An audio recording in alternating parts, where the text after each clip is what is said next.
Tere! Minu nimi on Jesper Parve ja olen täiesti tavaline Eesti mees. Lisaks veel muidugi ka isa ja elukaaslane. Ja üks asi, mis on mul veel teiste Eesti meestega ühine, on see, et ka mina väga hea meelega arsti juures ei käi.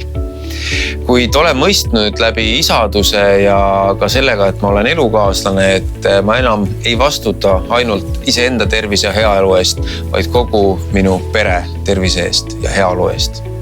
Ja hea uudis on see, et ennetava tervisekontrolliga on võimalus võtta vastutus enda tervise eest jälle enda kätte ning avastada väga palju haigusi juba varajases etapis, millal neid võimalik ka ravida.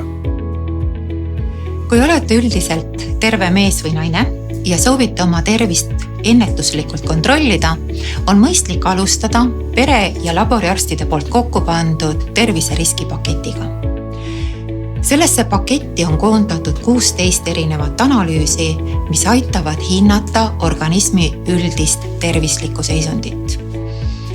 Aitavad hinnata südame-veresoonkonna haiguste ja suhkruhaigus ehk diabeedi avaldumise riski, maksarakkude seisundit, kilpnäärme ja neerude talitlust, aga ka väga oluliste vitamiinide D ja B12 taset ning rauavaru organismis.